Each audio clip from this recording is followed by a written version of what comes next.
My name's Drew. I'm head of IT at a private girls' school in Rickmansworth, and I had a moment of epiphany. I've had several of those. The moment I first saw Moodle was an epiphany for me.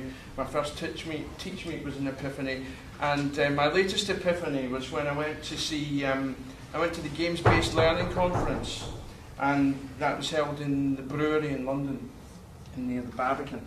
And when I was there, for those who've not been to that, the handheld learning conference, really inspirational stuff, really great speakers, networking like this event, and really fantastic way to meet other people doing what we all want to do, and that is learn from each other and do inspirational things with our pupils if we can. Anyhow, the conference was over 2 days. Second day, unscheduled and on the not on the programme, was our keynote speaker at the very end. There have been 2 long days of listening to people, and if you've been to a 2-day conference or probably even a 1-day conference, as it gets near 5 o'clock and the last keynote speaker's on, you don't know who it is, you're kind of shuffling in your bag, you're ready to go and whatnot. And worse than that was for it to come up as a web presentation from America.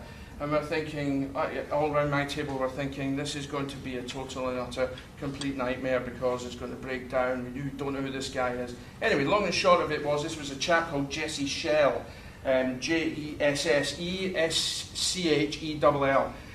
He's a game designer. He led the team that designed the game based on the Pirates of the Caribbean, for example. That's his credentials. But if you look for him, jesschell.com probably is his URL. Anyhow, he's written this book, and that's what I want to talk about. Really not so less what I'm doing with kids, because at previous Teach Meets I've talked about kids, but I think it's as important to look at ourselves as teachers. And my teaching life, I think, changed. My approach to my lessons changed when he did his presentation. I was so as everyone was in the room, energised by it. I went to Amazon and bought this book. It's called The Art of Game Design. Nothing to do with teaching whatsoever. It's called The Art of Game Design, a book of lenses.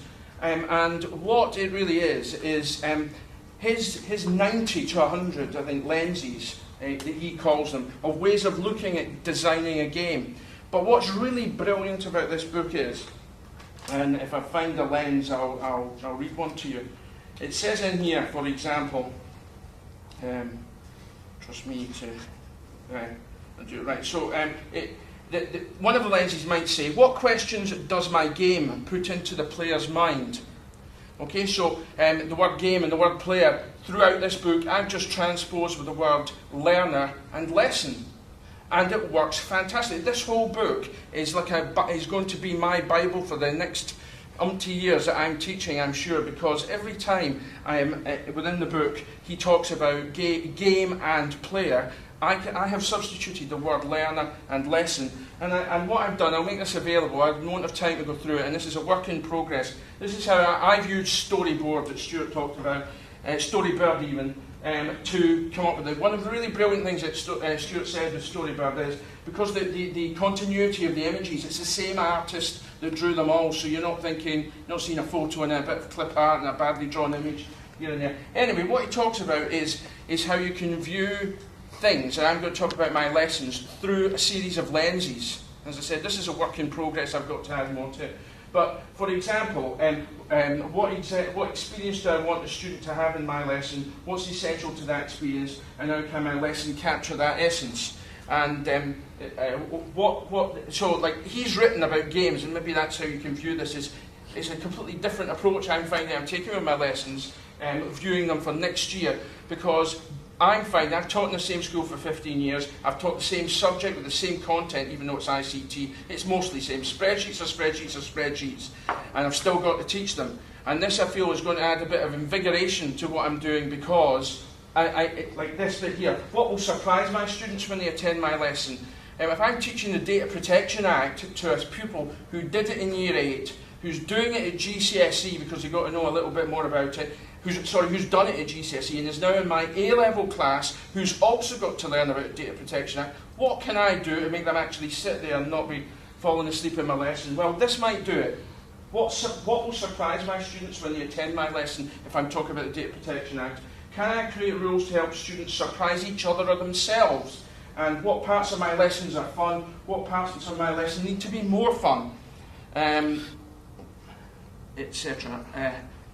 And lens of curiosity. What questions do my lessons put into the student's mind? I'm sorry, I'm doing the Breach King in my usual rule of death by PowerPoint, of actually reading to you what's on there, and this is my sneaky way of getting round PowerPoint, because it's just like PowerPoint. It's a method in my madness. And in actual fact, one of the I don't know, just to digress on this for a second, I printed my own copy off, and unfortunately, where Storybird don't charge you for this, and it's truly brilliant, but where they do make the money is they hope you will want to print off a copy of your book or your kid's book for $20. And the minute it's America, it's going to be in Britain sooner.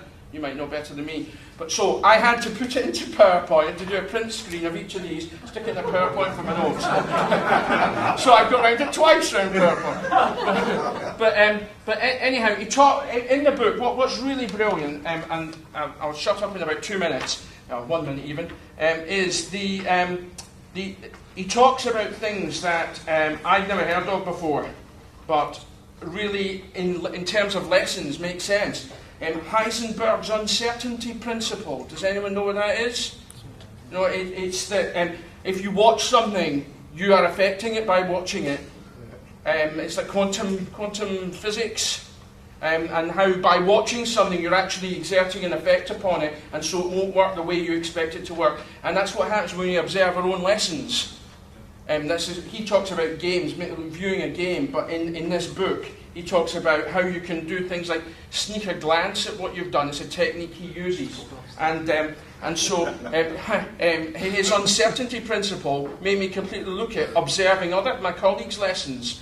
It's just a fascinating book and a fascinating way, I found, to reevaluate even staid processes like observing your colleagues in your department. And I've just realised the one best example he talks about is in America, when you try to cross a road, you press a button and it says, so I'll shut up 1 second. Let me catch, I remember it thrown at me. You've never had it thrown at you? No, so throw it at me and I'll shut up. Read the book, you're welcome aboard if you want to flick through it, and just make sure to get it back at the end of the evening. Thank you. Thanks so much.